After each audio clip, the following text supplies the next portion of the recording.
ओम नमः शिवाय। श्री शिव महापुराण कैलाश संहिता दूसरा अध्याय। भगवान शिवजी से पार्वती जी की प्रणव विषयक जिज्ञासा।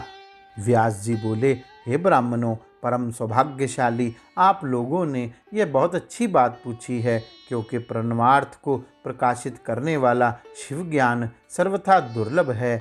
त्रिशूल नामक उत्तम आयुध धारण करने वाले साक्षात भगवान शिव जिन पर प्रसन्न होते हैं, उन्हीं को प्रणवार्थ को प्रकाशित करने वाला शिव ज्ञान प्राप्त होता है, इसमें संशय नहीं है। यह शिव भक्ति से रहित अन्य लोगों को नहीं प्राप्त होता है। यह वेद वचन है तथा यथार्थ तत्व का निश्चय है। आप लोगों ने इस दीर्घ सत्र के माध्यम से अंबिकापति भगवान सदाशिव की उपासना की है। इसे मैंने आज निश्चित रूप से देख लिया। अतः हे आस्तिकों, मैं आप लोगों से उमा महेश्वर का संवाद रूप प्राचीन तथा अद्भुत इतिहास कह रहा हूँ। पूर्व समय में दक्ष पुत्री जगन माता सती ने पिता के यज्ञ में शिवजी की निंदा के कारण अपना शरीर त्याग कर दिया। इसके बाद वे देवी उस शिवनिष्ठा के प्रभाव से दूसरे जन्म में हिमालय की पुत्री हुई। वे नारद के उपदेश से शिवजी के निमित्त तप करने लगी। उसके अनंतर हिमालय ने स्वयंवर विधि से शिवजी के साथ उनका विवाह कर दिया। इससे वे पार्वती आनंदित हुई। इसके बाद किसी समय हिमालय पर्वत पर पति के साथ सुखपूर्वक बैठी हुई महादेवी गौरी शिवजी से कहने लगी।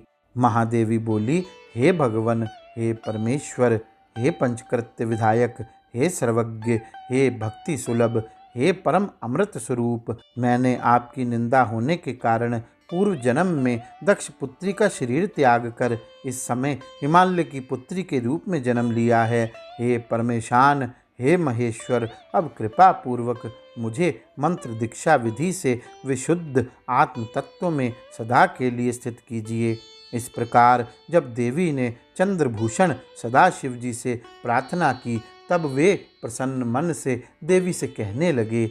महादेव बोले, हे देवी, आप धन्य हैं जो आपकी ऐसी बुद्धि हुई है। मैं कैलाश शिखर पर जाकर आपको विशुद्ध तत्व में स्थित करूँगा। इसके बाद हिमालय से पर्वत श्रेष्ठ कैलाश के शिखर पर जाकर शिवजी ने दीक्षा विधि से उन्हें प्रणवादि मंत्रों का उपदेश दिया। इस प्रकार उन मंत्रों का उपदेश करके देवी को विशुद्ध आत्म तत्व में स्थित कर महादेव जी देवी के साथ देवोद्यान में चले गए। इसके बाद देवी की सुमालिनी आदि प्रिय सखियों के द्वारा लाए गए कल्प वृक्ष के खिले हुए पुष्पों से महादेवी को अलंकृत करके उन्हें अपनी गोद में बैठाकर उनका मुख देखकर प्रसन्न मुख शिवजी वहाँ बैठ गए। तत्पश्चात सभी लोगों के कल्याण के लिए पार्वती एवं परमेश्वर के बीच वेदार्थ सम्मत प्रिय कथाएं होने लगी। हे तपोधनो, उसी समय अपने पति की गोद में विराजमान संपूर्ण जगत की माता ने अपने पति के मुख को देखकर यह कहा। श्री देवी बोली, हे देव, आपके द्वारा उपदिष्ट मंत्र प्रणव युक्त कहे गए हैं। अतः सबसे पहले मैं प्रणव के निश्चित अर्थ को सुनना चाहती हूँ। प्रणव किस प्रकार उत्पन्न हुआ? इसे प्रणव क्यों कहा जाता है? इसमें कितनी मात्राएं कही गई हैं? और यह वेदों का आदि क्यों कहा जाता है? इसके कितने देवता कहे गए हैं? इसमें किस प्रकार देवादि की भावना की जाती है? इसमें कितने प्रकार की क्रियाएं बताई गई हैं? और इसकी व्यापकता कैसी है? क्रमशः सधोजात आदि पंच ब्रह्म इस मंत्र में किस प्रकार निवास करते हैं? कितनी कलाएं कही गई हैं? और प्रपंचात्मकता क्या है? इसका वाचक संबंध और स्थान किस प्रकार का है? इसका अधिकारी किसे जानना चाहिए और इसका विषय किसे कहा गया है? इसमें संबंध किसे जानना चाहिए? इसका कौन सा प्रयोजन कहा जाता है? इसकी उपासना करने वाला किस रूप का होता है और उपासना के योग्य स्थान कैसा होता है?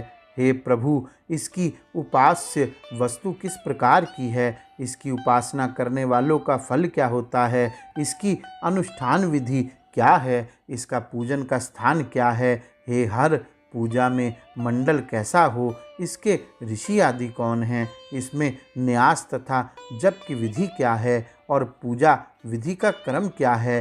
हे महेशान, यदि आपकी मुझ पर कृपा है तो यह सब मुझे विशेष रूप से बताइए, मैं इसे यथार्थ रूप से सुनना चाहती हूँ।